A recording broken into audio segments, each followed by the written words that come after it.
Bapak dan Ibu yang saya hormati, sekarang kita masuk ke sesi yang kedua, yaitu aspek plan atau aspek perencanaan di dalam PDCA. Kita akan belajar tentang prinsip perencanaan dan bagaimana kita membuat perencanaan yang baik.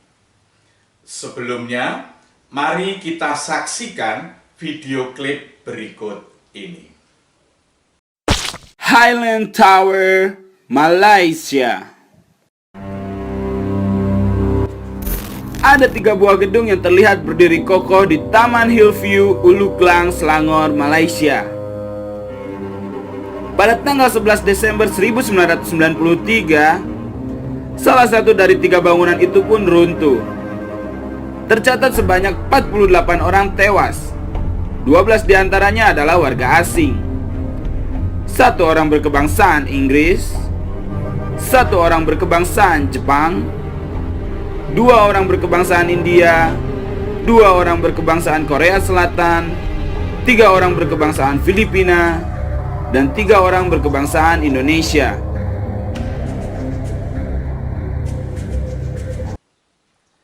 Baik Bapak dan Ibu, kita telah menyaksikan video klip tersebut.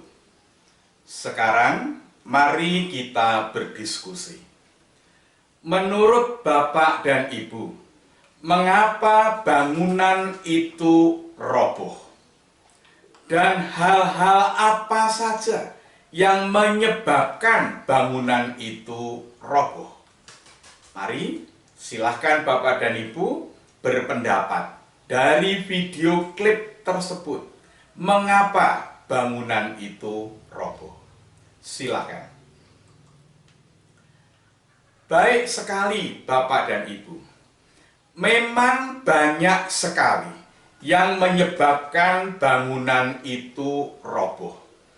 Bisa karena konstruksinya buruk. Bisa karena bahan-bahannya berkualitas buruk. Bahan-bahannya tidak memenuhi ketentuan. Bisa juga karena ada gempa di bawah sehingga menggoyangkan fondasinya. Dan bisa juga karena perencanaannya yang sangat buruk. Bapak dan Ibu yang saya hormati, dari semua penyebab itu, jika kita merunut ke belakang, faktor perencanaan itu yang sangat penting. Jika perencanaannya matang, dilaksanakan sesuai dengan perencanaan, maka hasilnya akan baik. Sebaliknya, jika perencanaan itu dibuat dengan asal-asalan, tentu hasilnya akan buruk. Dengan demikian, perencanaan harus dilakukan dengan sebaik-baiknya. Kemudian, perencanaan itu harus pula dilaksanakan dengan baik sesuai dengan perencanaan. Nah, Bapak dan Ibu, berikut ini saya tampilkan kata-kata bijak tentang perencanaan yang dapat meyakinkan kita tentang betapa pentingnya perencanaan kegiatan. Bapak dan Ibu, mantan Presiden Amerika Serikat, John F. Kennedy, pernah mengatakan demikian. Usaha dan keberanian itu tidak cukup tanpa tujuan dan arah perencanaan. Apa artinya Bapak dan Ibu? Perencanaan itu adalah hal yang pertama, penting dan mendasar. Berupaya sungguh-sungguh, bekerja keras, tentu itu bagus sekali. Akan tetapi, jika tanpa perencanaan yang baik, bekerja keras itu belum tentu mengarah kepada tujuan. Bahkan bisa terjadi usaha keras itu menjadi sia-sia karena tidak sesuai dengan tujuan. Yang berikutnya, Bapak dan Ibu, seorang aktor laga yang sangat terkenal bernama Bruce Lee pernah mengatakan demikian: menggunakan waktu adalah memanfaatkan sesuai dengan rencana. Menghamburkan waktu adalah menyia-nyiakan tanpa rencana. Bapak dan Ibu yang saya hormati, apa arti pernyataan tersebut? Kita harus bijak menggunakan waktu. Waktu itu tidak bisa mundur, terus akan maju. Oleh karena itulah, kita harus memanfaatkan waktu dengan perbuatan yang baik, sesuai dengan yang sudah kita rencanakan. Jika tanpa perencanaan, kita hanya menyia-nyiakan waktu karena perbuatan kita itu tidak ada arah yang jelas.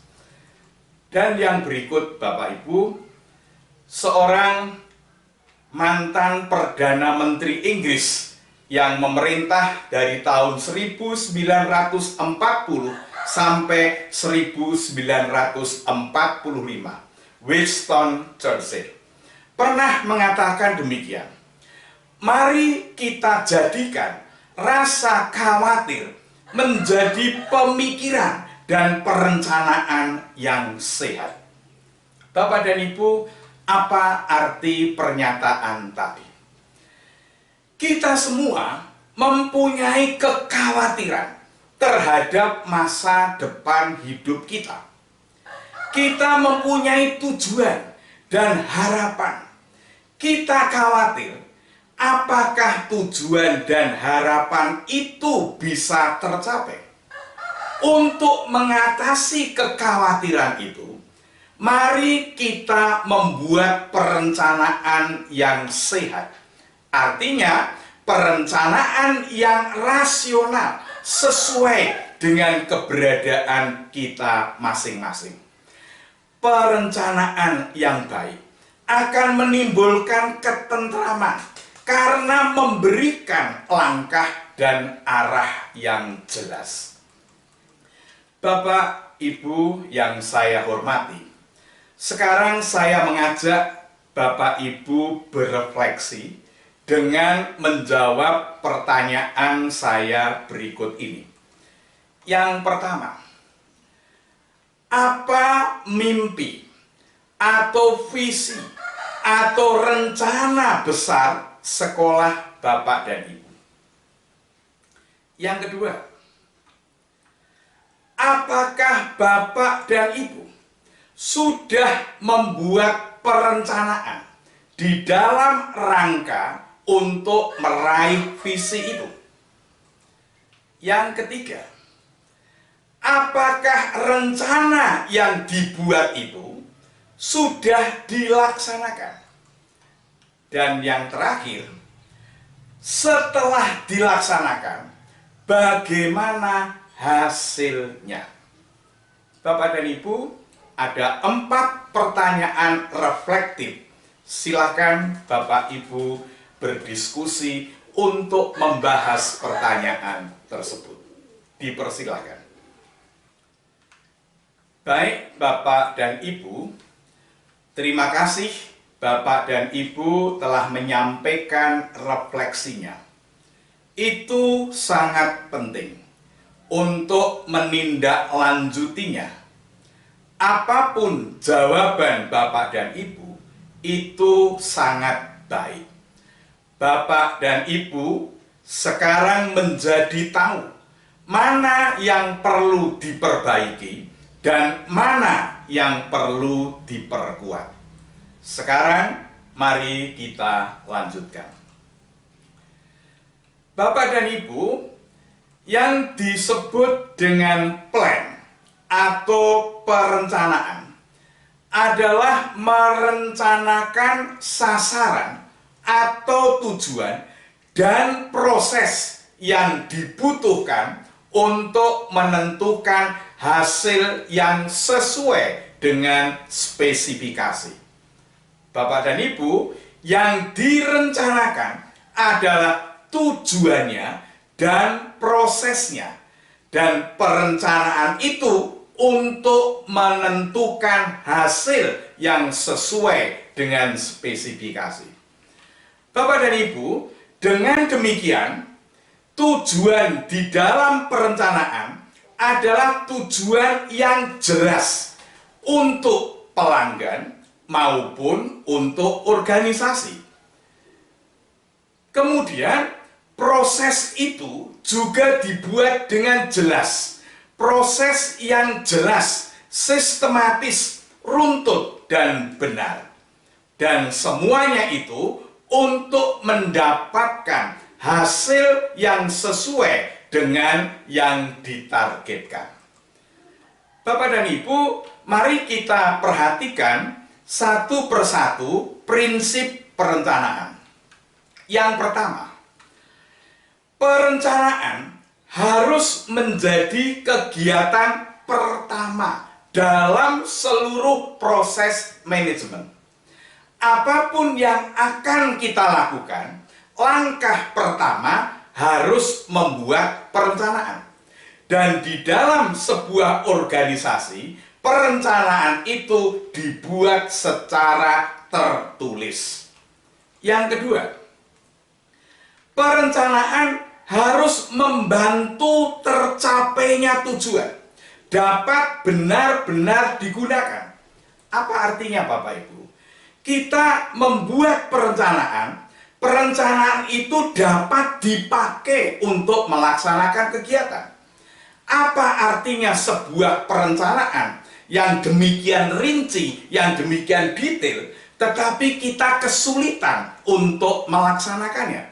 Oleh karena itu, kita nanti akan berlatih membuat perencanaan yang sederhana tetapi benar dan dapat dilaksanakan dengan mudah. Dan yang ketiga, perencanaan harus mencakup seluruh kegiatan manajemen organisasi.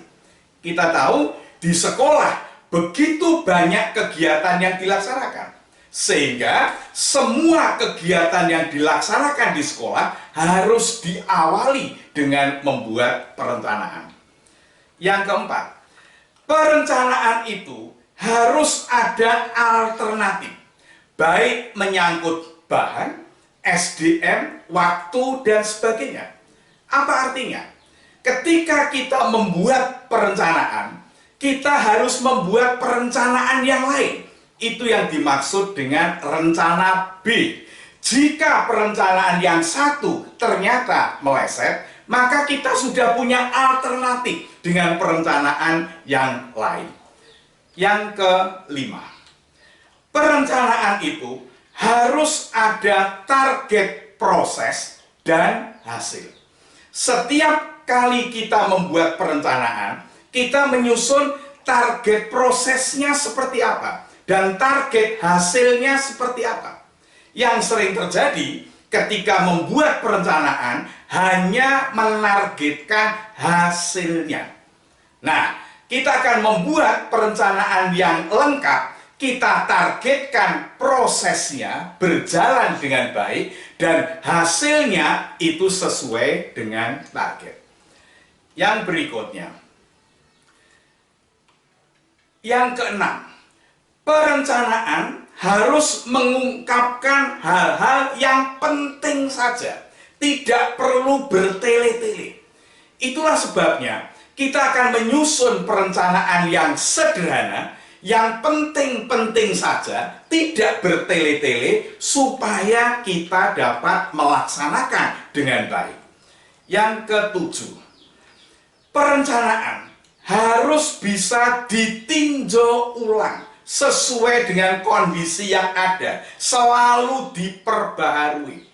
Bapak dan Ibu, ketika Bapak Ibu menyusun program sekolah, kemudian berjalan, ternyata ada sesuatu yang perlu diperbaiki, maka kita juga harus memperbaikinya, ditinjau ulang sesuai dengan kondisi yang ada. Dengan demikian, perencanaan itu sebenarnya bisa kita ubah karena sebuah kondisi yang mengharuskan itu. Yang berikut ke-8. Perencanaan itu harus dikomunikasikan kepada pihak terkait, kepada semua pihak.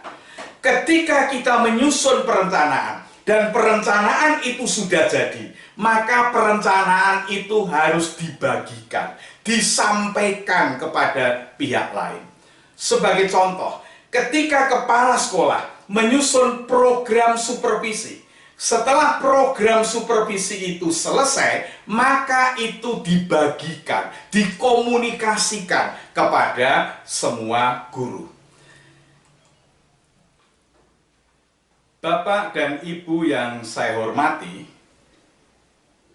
sekarang saya mengajak Bapak dan Ibu untuk melihat aspek perencanaan di dalam Permendiknas nomor 19 tahun 2007 tentang standar pengelolaan sekolah. Sebelumnya Bapak dan Ibu, perlu saya sampaikan bahwa komponen pengelolaan sekolah berdasarkan Permendiknas nomor 19 tahun 2007 adalah berikut ini. Yang pertama adalah aspek perencanaan program. Jelas sekali bahwa di dalam Permendiknas 19 tahun 2007, aspek pengelolaan sekolah diawali dengan perencanaan program. Kemudian dilanjutkan dengan pengorganisasian pelaksanaan rencana kerja. Yang berikut adalah pengawasan dan evaluasi. Yang berikut adalah kepemimpinan sekolah. Dan yang terakhir, sistem informasi manajemen. Saat ini kita akan berbicara tentang perencanaan program. Bapak dan Ibu, di dalam peraturan tersebut termuat tentang dokumen perencanaan sekolah. Jelas tertulis di sana, dokumen perencanaan sekolah yang paling tinggi adalah rencana kerja sekolah atau disingkat dengan RKS. Rencana kerja sekolah atau RKS adalah rencana kerja jangka menengah, yaitu selama 4 tahun. RKJM yang selama 4 tahun itu kemudian dijabarkan di dalam rencana kerja tahunan atau RKT.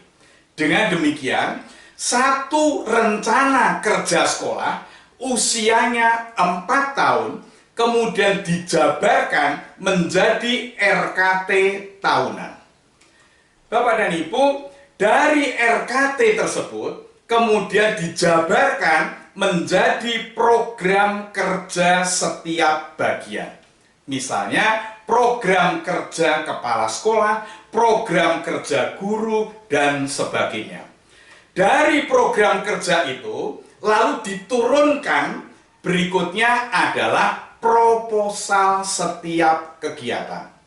Setiap kita akan mengadakan kegiatan, maka perlu membuat perencanaan yang disebut dengan proposal.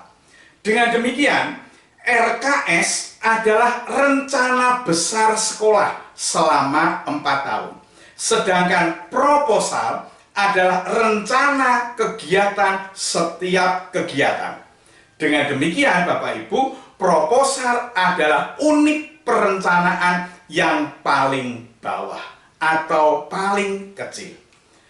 Bapak dan Ibu, kita masih membahas tentang dokumen perencanaan. Tadi saya mengatakan bahwa RKS adalah rencana kerja jangka menengah dan rencana kerja tahunan. Nah, di dalam rencana kerja jangka menengah, kemudian rencana kerja tahunan, kemudian diturunkan menjadi program. Sebagai contoh, ada program yang disebut peningkatan nilai ujian nasional.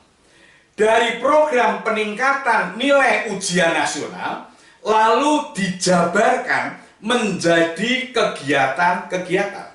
Nah, Bapak Ibu tentu sudah terbiasa dalam hal ini. Program peningkatan nilai ujian nasional dijabarkan menjadi kegiatan, misalnya bedah SKL, penambahan jam pelajaran, uji coba ujian nasional. Nah, dari contoh 3 kegiatan tersebut, kemudian dibuat proposal. Masing-masing kegiatan ada proposalnya. Kegiatan bedah SKL, lalu dibuatkan proposal kegiatan bedah SKL.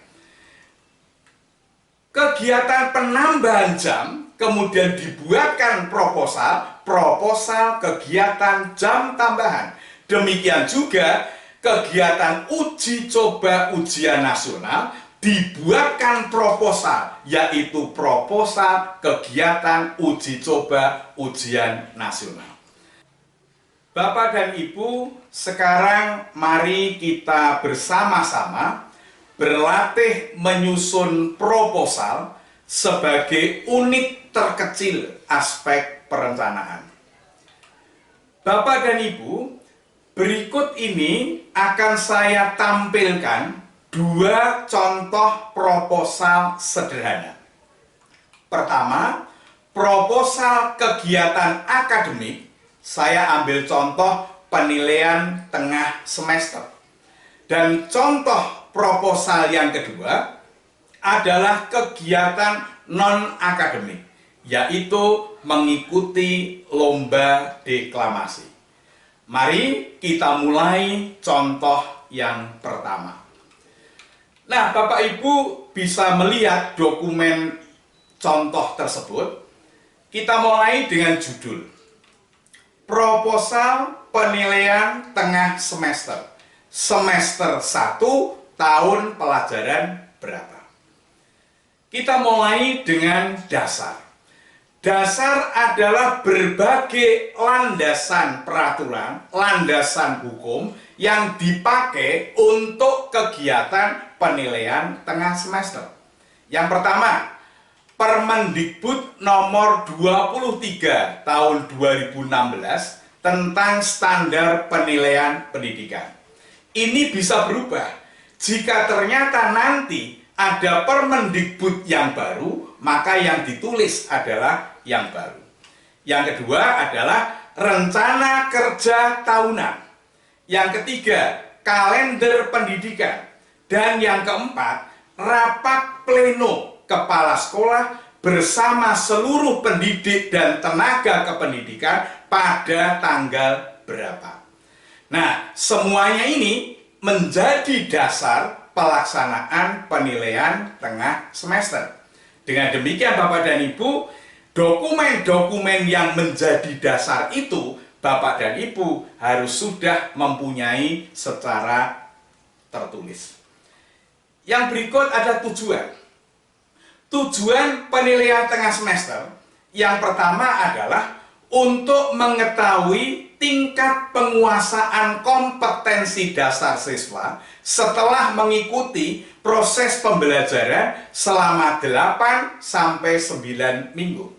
Yang kedua, untuk memotivasi siswa di dalam mengikuti proses pembelajaran selanjutnya. Nah, berikutnya kita akan melihat jadwal kegiatan. Di sana ada kolom nomor, tanggal, urean kegiatan. Bapak dan Ibu, ini hanya sebagai contoh yang sederhana. Tetapi yang paling penting adalah ada kegiatan rapat pembentukan panitia sampai kepada penyusunan laporan. Silakan Bapak Ibu bisa mencermati satu demi satu. diawali dengan rapat pembentukan panitia. Kemudian penyusunan proposal. Yang berikutnya sosialisasi kepada guru dan siswa. Berikutnya pengadaan perlengkapan administrasi.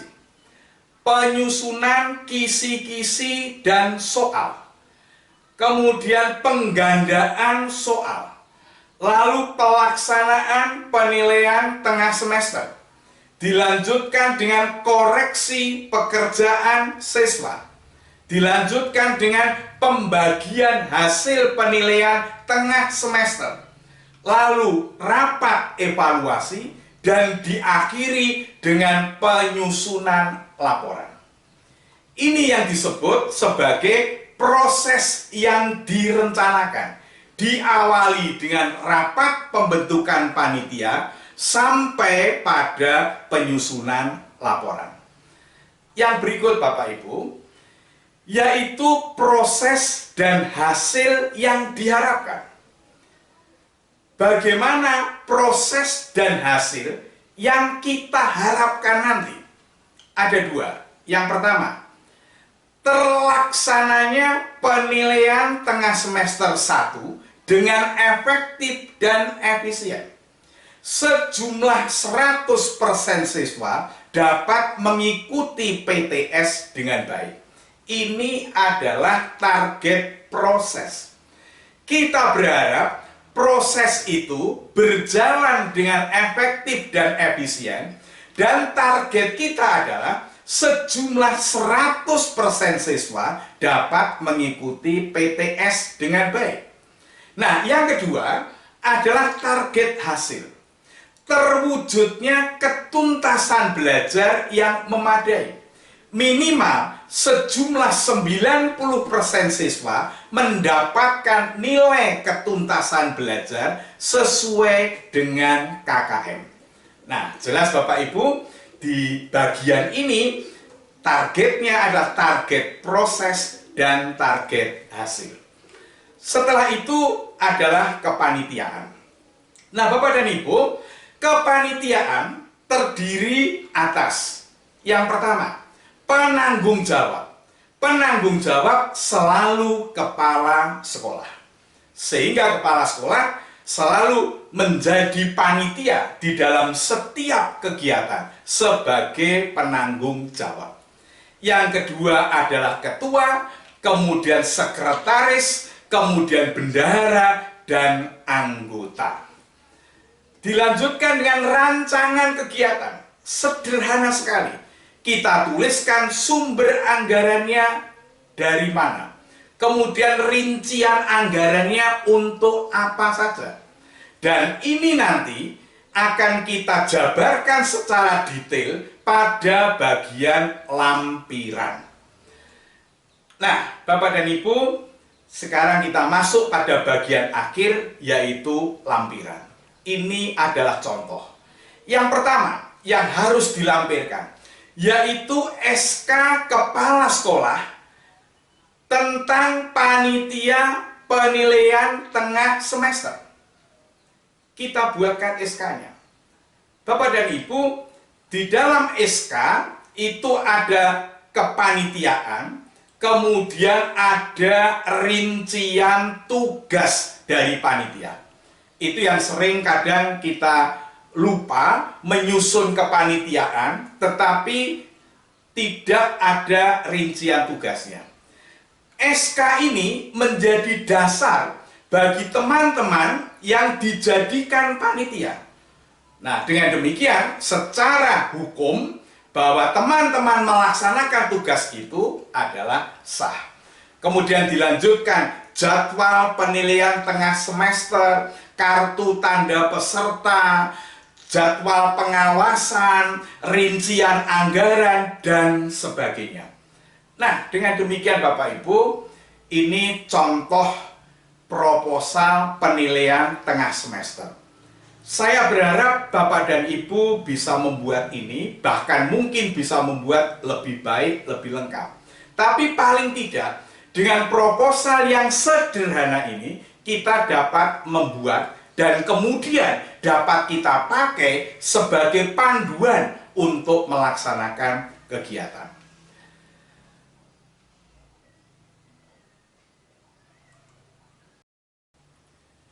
Bapak dan Ibu, sekarang saya tampilkan contoh yang kedua, yaitu proposal kegiatan non-akademik, yaitu mengikuti lomba deklamasi.